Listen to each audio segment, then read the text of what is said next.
আজ এই দিনটাকে মনের খাতায় লিখে রাখো, আমায় পড়বে মনে কাছে দূরে যেখানেই থাকো। আজ এই দিনটাকে মনের খাতায় লিখে রাখো,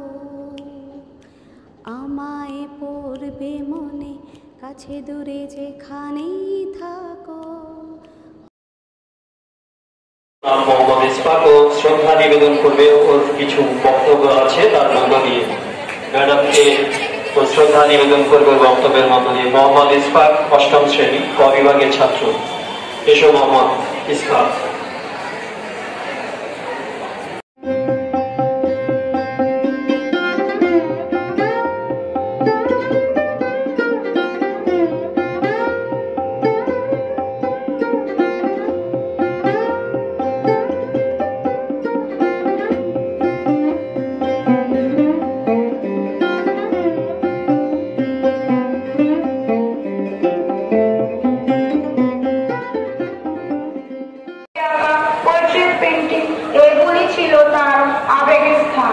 তিনি একজন অত্যন্ত প্রতিভাবান চিত্রশিল্পী।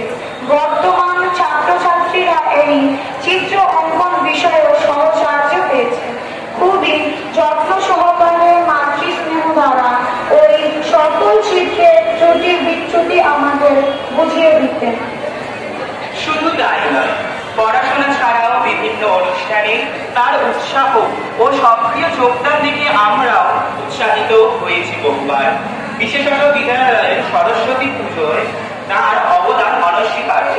চৈতা ম্যাডামের কাছে শুনেছি দীর্ঘদিন যাবৎ মিতালি ম্যাডাম বিদ্যালয়ের এই সরস্বতী পূজায় সর্বদাই সক্রিয়ভাবে কর্ম সম্পাদন করে এসেছেন। এই দিনটাকে মনের খাতায় লিখে রাখো, আমায় পড়বে মনে কাছে দূরে যেখানেই থাকো।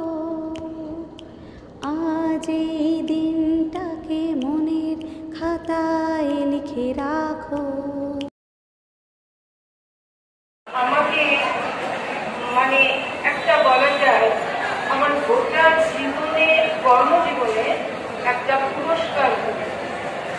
আমি দেখলাম ছাত্রদের সম্বন্ধে বলছি, এই ছোট ছোট ছাত্ররা কিন্তু অনেক সহনশীলতার সাথে শৃঙ্খলভাবে বেশিরভাগই নাই বসে আছে। তো এইটাই তোমাদের কাছে আমার কাম্য, তোমাদের গোটা জীবনে যেন এই সুশৃঙ্খলাটা থাকে। আর একটা জিনিস লেখাপড়া, আমার মনে হয় এর আর কোনো বিকল্প নেই।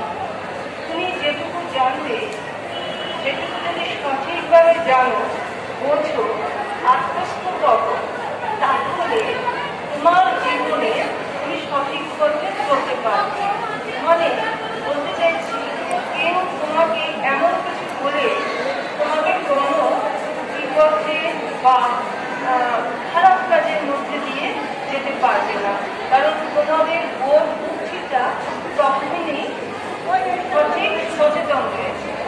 এইটুকু বলে আবারও সকলকে আমার প্রণাম এবং ভালোবাসা জানিয়ে আমার কথা